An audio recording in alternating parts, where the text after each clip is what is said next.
শব্দেরা গল্প হয়ে ওঠে, গল্পেরা ছুঁয়ে যায় মন। আমি মৌমিতা, উপন্যাসে গল্প কথাতে তোমাদের স্বাগত। আজ তোমাদের জন্য নিয়ে এসেছি কাঞ্চনমালা দেবীর লেখা নিয়তি।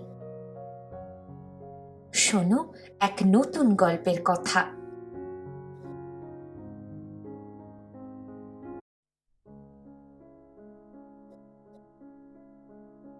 বিদ্যাকাঠের জীবনমোহন চৌধুরী যশোরের একজন প্রবল পরাক্রান্ত জমিদার। লোকে বলিত তাহার প্রবল প্রতাপে বাঘে গরুতে এক ঘাটে জল খাইত। জীবনমোহন নিষ্ঠাবান হিন্দু ছিলেন। বঙ্গদেশের অধ্যাপক সমাজ নানা বিষয়ে তাহার নিকট ঋণী ছিলেন। তাহা ছাড়া ক্রিয়া কর্মে তাহার বড়ই ব্যয়বাহুল্য দেখা যাইত। জীবনমোহনের একমাত্র পুত্র প্রাণমোহন পিতার ঐকান্তিক যত্নে সুশিক্ষিত হইয়াছিলেন। যথাসময়ে পুত্রের বিবাহ দিয়া বৃদ্ধ জীবনমোহন পৌত্র মুখ দর্শনের ভরসায় বসিয়াছিলেন। কিন্তু তাহার সে আশা পূরণ হয় নাই। হইবে না করিয়া প্রাণমোহনের পত্নী প্রমোদা সুন্দরী যখন একটি কন্যা সন্তান প্রসব করিলেন, তখন বৃদ্ধ যেন চাঁদ হাতে পাইলেন। আদর করিয়া পৌত্রীর নাম রাখিলেন মাধুরী। বৃদ্ধ বয়সে জীবনমোহন বিষয়কর্ম বড় দেখিতেন না। সুশিক্ষিত পুত্রের হস্তে বিস্তৃত জমিদারির ভার অর্পণ করিয়া বৃদ্ধ নিশ্চিন্ত মনে পৌত্রীকে লইয়া দিন যাপন করিতেন। মাধুরী তাহার নয়নের তারা হইয়া উঠিয়াছিল। মাধুরীর জন্য তাহার কাশীবাস করা হয় নাই। কেহ যদি বলিত যে বড় বাবুর একটি পুত্র সন্তান হইলে ভগবান কর্তার মনোবাঞ্ছা পূর্ণ করেন, তাহা হইলে বৃদ্ধ তাড়াতাড়ি তাহার কথা চাপা দিয়া বলিত, ও কথা বলিও না, একা মাধু আমার শত পুত্রের কাজ করিবে। মাধুরী সত্য সত্যই মাধুর্যময়ী হইয়া উঠিল। যে তাহাকে একবার দেখিত সে নয়ন ফিরাইয়া লইতে পারিত না। প্রতিদিন প্রভাতে মাধুরী যখন বৃদ্ধ পিতামহের হস্ত ধারণ করিয়া বিশাল পুষ্পদানে খেলা করিয়া বেড়াইত, তখন তাহাকে দেখিলে অপ্সরী বা দেবকন্যা বলিয়া ভ্রম হইত। জীবনমোহন দেশের বিখ্যাত জ্যোতির্বিজ্ঞানের দ্বারা পৌত্রের জন্মপত্রিকা প্রস্তুত করাইলেন। কিন্তু কোনো বিশেষ কারণে তিনি সর্বদাই অস্থির চিত্ত ও অসন্তুষ্ট থাকিতেন। বিদ্যাকাঠি গ্রামে বিদায়ের লোভে কোনো জ্যোতির্বিদ বা গ্রহাচার্য আসিলে তাহার আর সমাদরের অবধি থাকিত না। এইরূপে মাধুরীর শত শত জন্মপত্রিকা প্রস্তুত হইয়াছিল। একবার মাত্র বিক্রমপুর নিবাসিনী কৃষ্ণবর্ণ খর্বাকায় এক ব্রাহ্মণ জন্মপত্রিকা প্রস্তুত না করিয়াই চলিয়া গিয়াছিলেন। সেদিন মাধুরী পিতামহে পার্শ্বে বসিয়াছিলেন। ব্রাহ্মণ আসিয়া সভাতলে বসিল, কাগজ কলম লইয়া জন্মপত্রিকা লিখিতে লাগিল। কিন্তু কি দেখিয়া শিহরিয়া উঠিল, আর লিখিল না, কাগজখানি ছিঁড়িয়া ফেলিল। তখন স্ত্রস্ত হইয়া জীবনমোহন তাকে প্রশ্ন করিতে লাগিলেন, কিন্তু সন্তোষজনক কোনো উত্তর পাইলেন না। বৃদ্ধ যখন কাতর হইয়া ধরিয়া পড়িলেন, তখন ব্রাহ্মণ বলিল, বাবু, নিয়তি কেহ খণ্ডাইতে পারে না। অর্থ ব্যয় শান্তি সস্তায়নে যদি লোকে নিয়তির হাত এড়াইতে পারিত, তাহা হইলে জগতে শোক দুঃখ জরা মৃত্যু থাকিত না। মর্মাহত হইয়া বৃদ্ধ বসিয়া পড়িলেন। ব্রাহ্মণ তখনও বলিতেছিলেন, শান্তি সস্তায়নের ব্যবস্থা আমাদের উদর পূরণের উপায়। গণনা যে ফল প্রত্যক্ষ করিয়াছি তাহা অন্যথা হইবার নহে। আপনি বয়োজ্যেষ্ঠ ব্রাহ্মণ, অর্থের জন্য আপনার নিকট মিথ্যা বলিতে পারিব না। এই কথা বলিয়া সে গৃহ হইতে নিষ্ক্রান্ত হইল।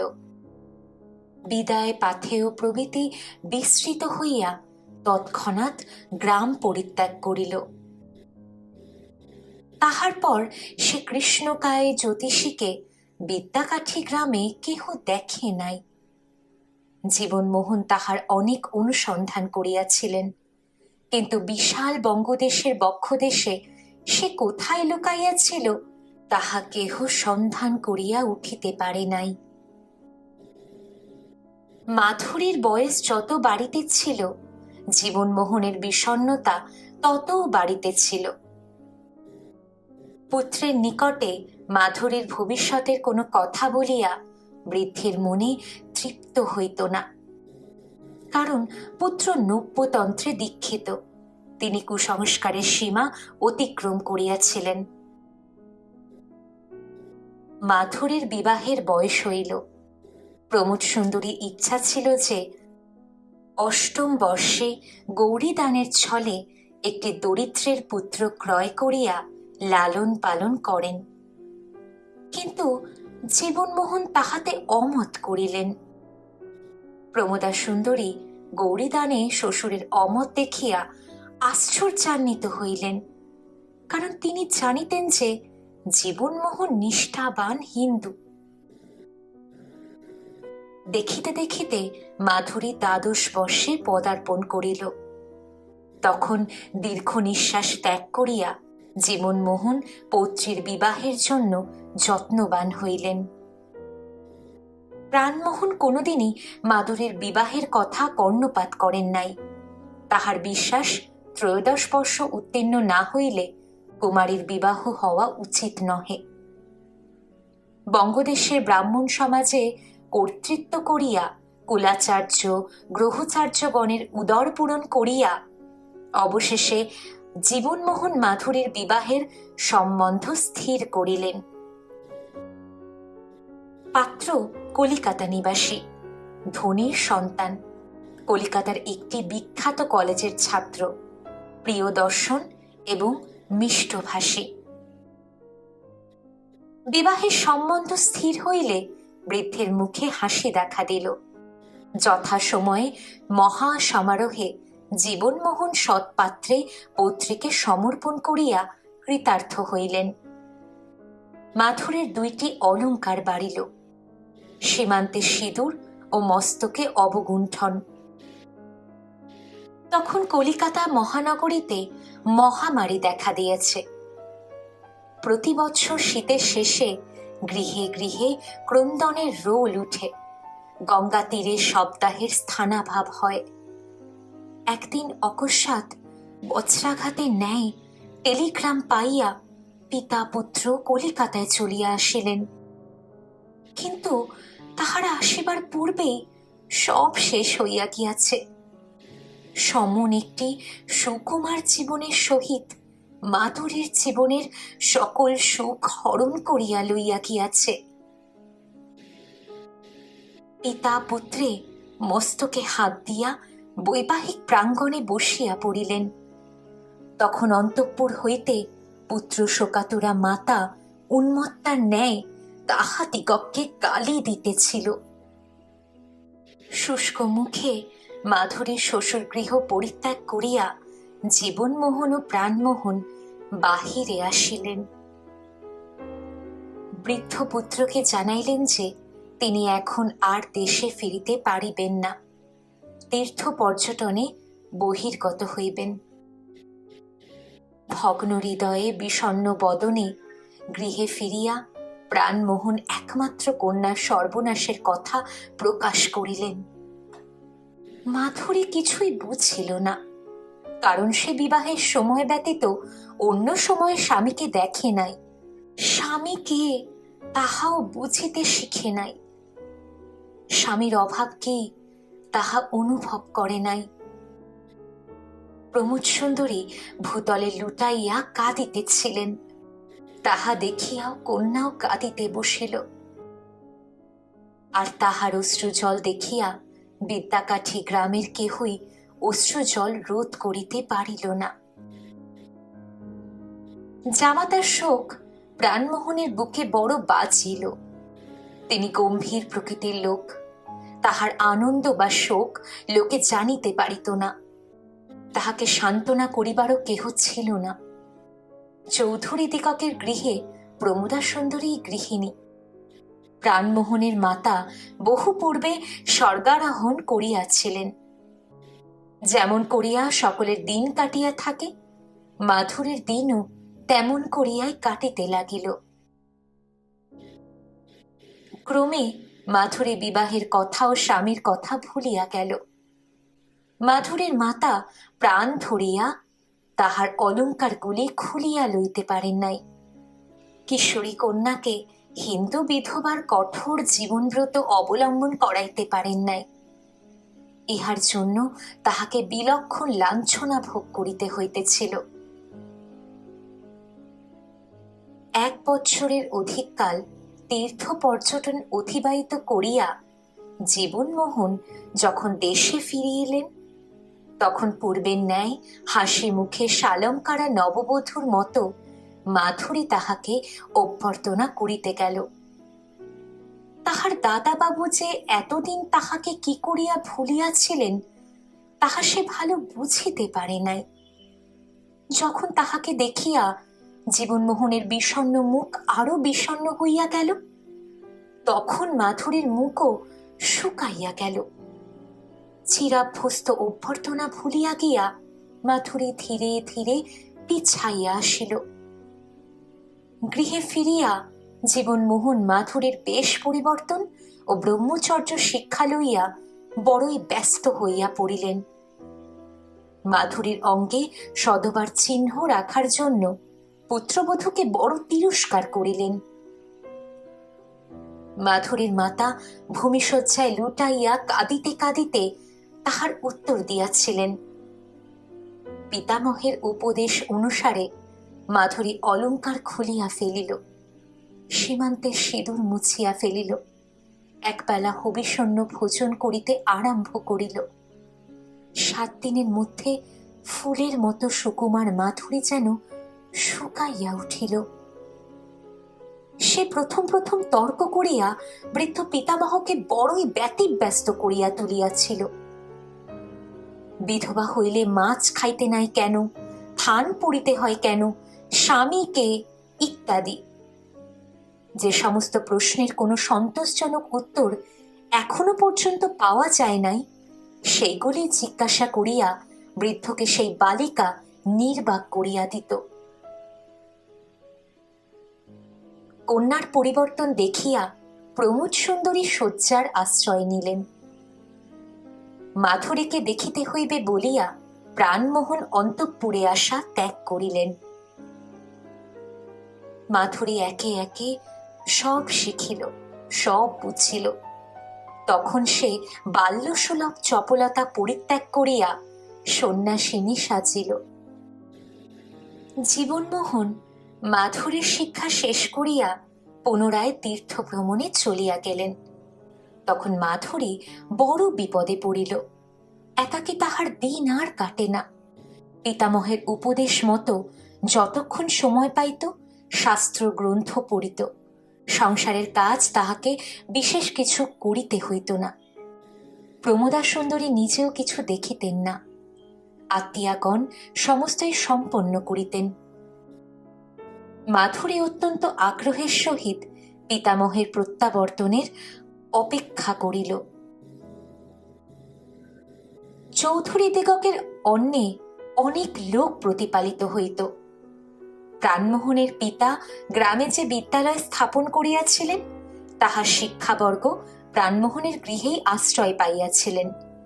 বহুদিন পূর্বে জীবনমোহন এক অনাথ ব্রাহ্মণ সন্তানকে আশ্রয় দিয়াছিলেন। কান্তিচন্দ্র গ্রাম্য বিদ্যালয়ে শিক্ষালাভ করিয়া সেখানেই শিক্ষক হইয়াছিলেন। জীবনমোহন অনেকবার তাহার বিবাহ দিয়া তাহাকে সংসারী করিবার চেষ্টা করিয়াছিলেন, কিন্তু পারেন নাই। কান্তি আত্মীয় স্বজন ও অর্থের অভাব জানাইয়া অব্যাহতি লাভ করিয়াছিল। প্রাণমোহনের ইচ্ছা ছিল যে মাধুরীর সহিত তাহার বিবাহ দিয়া তাহাকে পুত্ররূপে গ্রহণ করেন, কিন্তু জীবনমোহনের মত না হওয়ায় তাহার আশা সফল হয় নাই। মাধুরী বিধবা হইবার পরে প্রাণমোহন সংকল্প করিয়াছিলেন যে কান্তির সহিত মাধুরীর পুনরায় বিবাহ দিবেন। জীবনমোহন দ্বিতীয়বার তীর্থ পর্যটনে নির্গত হইলে প্রাণমোহন একদিন স্ত্রী ও কন্যার নিকটে নিজের মনের ভাব জ্ঞাপন করিলেন। তাহা শুনিয়া প্রমোদ সুন্দরীর পুনরায় ভূমিশয্যা গ্রহণ করিলেন। মাধুরী কাঁদিয়া বুক ভাসাইয়া দিল, কিছুতেই বিবাহ করিতে সম্মত হইল না। সে বলিল, পিতামহের নিকট শুনিয়াছে হিন্দুর কন্যা একবার অধিক বিবাহ হয় না, সে কিরূপ দ্বিতীয়বার বিবাহ করিবে?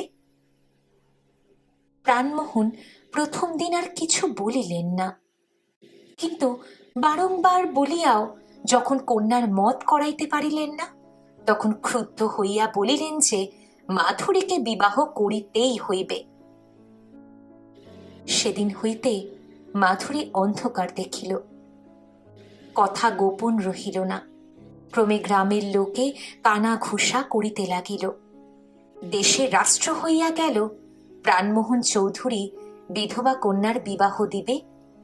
আত্মীয় স্বজন অনেকেই ধর্ম ভয় ও সমাজের ভয় দেখাইয়া প্রাণমোহনকে নিস্তর করিবার চেষ্টা করিল, কিন্তু তিনি সেই প্রকৃতির লোক ছিলেন না।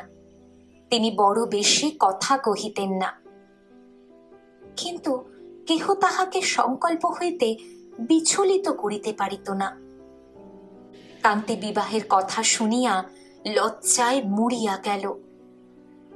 প্রাণমোহন যখন তাহার নিকট বিবাহের প্রস্তাব উপস্থিত করিলেন, তখন সে কি উত্তর দিবে ভাবিয়া ঠিক করিতে পারিল না। নীরবে মুখ নত করিয়া রহিল। প্রাণমোহন ভাবিলেন বিবাহে তাহার সম্মতি আছে, তখন তিনি বিবাহের উদ্যোগে ব্যস্ত হইলেন। মাধুরী যখন বুঝিল যে পিতা তাহার বিবাহ দিতে স্থির প্রতিজ্ঞ হইয়াছেন, তখন আকুল হইয়া পিতামহকে সংবাদ দিবার জন্য ব্যস্ত হইল। জীবনমোহন কোথায় গিয়াছিলেন তাহা কেউ জানিত না। তিনি অর্থের আবশ্যক হইলে মধ্যে মধ্যে দু একখানি পত্র লিখিতেন মাত্র, তারপর আর কোনো ঠিকানা পাওয়া যাইত না। মাধুরী অনেক সন্ধান করিয়াও তাহাকে পাইল না। প্রচুর অর্থ ব্যয় করিয়া প্রাণমোহন বঙ্গদেশের পণ্ডিত সমাজের নিকট হইতে বিধবা বিবাহের ব্যবস্থা আনাইলেন। বিবাহের দিন স্থির হইয়া গেল। গৃহে উৎসব আরম্ভ হইল। বিবাহের দিন প্রভাতে যখন নহবৎ বাজিয়া উঠিল, তখন মাধুরী ঠাকুর ঘরে প্রবেশ করিয়া দরজা বন্ধ করিয়া দিল। সমস্ত দিনে কেহ তাহাকে বাহির করিতে পারিল না। সন্ধ্যা সমাগম।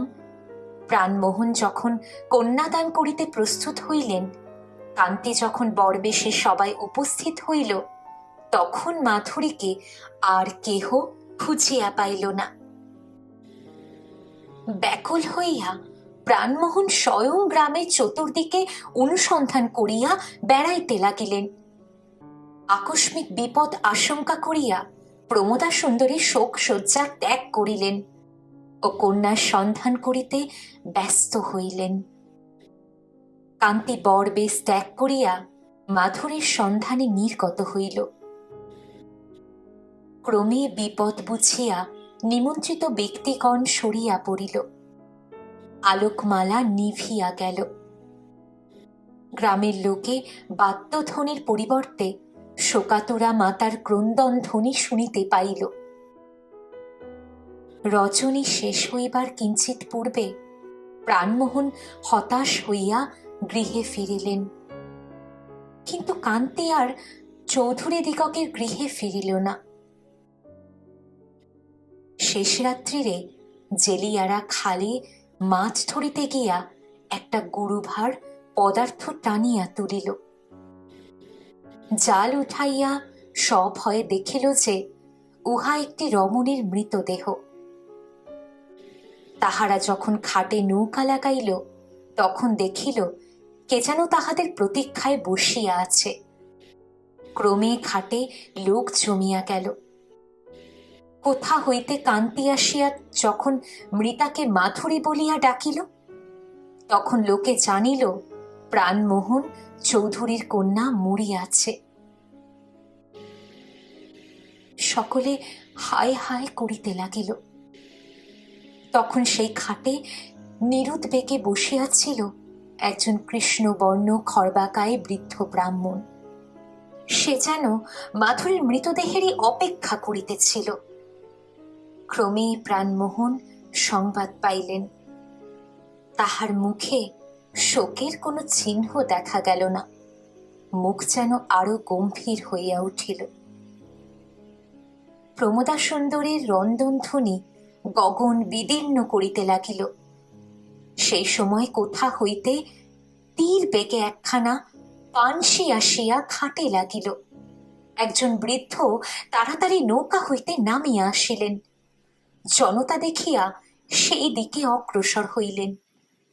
গ্রামের লোকে সসম্ভ্রমে বৃদ্ধ জীবনমোহন চৌধুরীকে পথ ছাড়িয়া দিল।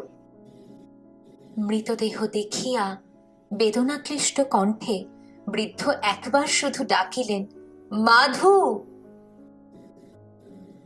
তাহার পর নির্বাক হইয়া বসিয়া পড়িলেন। কেহ ভরসা করিয়া তাহাকে সান্ত্বনা দিতে অগ্রসর হইল না। তখন সেই বৃদ্ধ ব্রাহ্মণ তাহাকে হাত ধরিয়া উঠাইয়া বলিল, বাবু, আমি সেই গণনার বিদায় লইতে আসিয়াছি।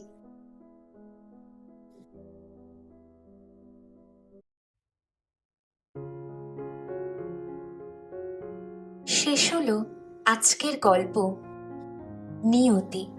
লিখেছেন কাঞ্চনমালা দেবী। জীবনের বড় পরিসর বোঝার আগেই সামাজিক নিয়ম শৃঙ্খলা ও কুসংস্কারের চাপে শেষ পর্যন্ত মাধুরী আত্মহননের পথ বেছে নিল। আমরা অনেকেই ভাগ্য বিশ্বাস করি, তবে ভুলে যাই কর্মের দ্বারা ভাগ্য পরিবর্তন সম্ভব। মাধুরী যদি তা মনে রাখত তাহলে হয়তো এই গল্পটা শেষ অন্যরকম হতো। গল্পেরা শুধু শোনা যায় না, অনুভব করতে হয়। আর সেই অনুভূতি তোমাদের সঙ্গে ভাগ করে নিতে আমি আছি ঔপন্যাসিক গল্পকথাতে। এই গল্প যদি তোমাকে ছুঁয়ে যায়, একটা লাইক দিও, কমেন্টে তোমার মতামত জানাও, আর প্রিয়জনের সঙ্গে শেয়ার করো। সাবস্ক্রাইব করে বেল আইকন অন করো, যেন পরের গল্পের প্রথম শ্রোতা তুমিই হও। আজকের মতো এখানেই শেষ, কিন্তু গল্পেরা তো শেষ হয় না, তারা নতুন করে জন্ম নেয় প্রতিবার। তাই আবার দেখা হবে নতুন গল্পে। ধন্যবাদ।